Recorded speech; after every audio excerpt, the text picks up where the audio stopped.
Charles Koch, one half of the Koch brother family, the other half being David Koch, recently wrote an op-ed that appeared in the Washington Post where he whined about the fact that the wealthy elite in this country just have too much power and influence over our elected officials. Let that sink in for just a moment. Charles Koch, the guy who with his brother have poured well over $1 billion into United States political campaigns and lobbying activities in the last few years, thinks that wealthy people like himself have too much influence over American politics. Now, he's 100% right. They do. But I don't think he actually gives a shit whether or not wealthy people do, because that's his whole thing.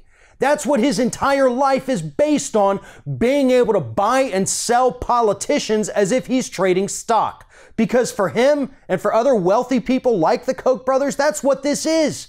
This is gambling. It's betting on which politician is going to go and do your bidding. That's why the Koch brothers gave Paul Ryan $500,000 in campaign donations after he passed the Tax Cut Reform Act that gave the Koch brothers billions and billions of more dollars. Rich people do have too much influence, but Charles Koch is exhibit A of rich people having too much influence over our politicians. Here's a few choice lines from his little op-ed where he opined the fact that he has too much influence. Our entire economy is rife with cronyism. Well, so is the White House at this point too. Our lawmakers must act on behalf of all Americans, not just the privileged few. Yeah, I agree. When large companies can pressure politicians to force everyday Americans to fork over unearned millions, we should all question the fairness of the system. So I can only assume that based on the things that Charles Koch is saying here in this op-ed, that he is not going to give any more money to any politicians ever. That he's going to immediately shut down Americans for Prosperity, the group that he's been funding for years, that he's going to stop all lobbying activities by Koch Industries, and the Koch brothers are just going to slip off quietly and go somewhere and retire, right?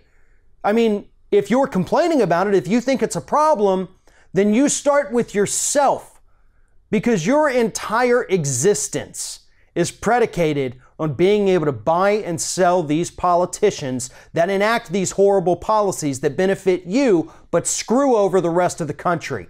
So if you honestly had a problem with it, then I would expect that no check will ever be written from a Koch brothers, from a Koch brother business, or from any of your little think tanks and lobbying groups ever again. Because if you do, then you're once again proving what a hypocrite, a liar, and worthless sack of crap you truly are. Thanks for watching, and if you like what you see here on Ring of Fire, we encourage you to subscribe to our channel. You can see the little subscribe button down there, but if you're watching it on another device where you can't see it, go to youtube.com/TheRingOfFire, hit subscribe, be notified every time we get a new video.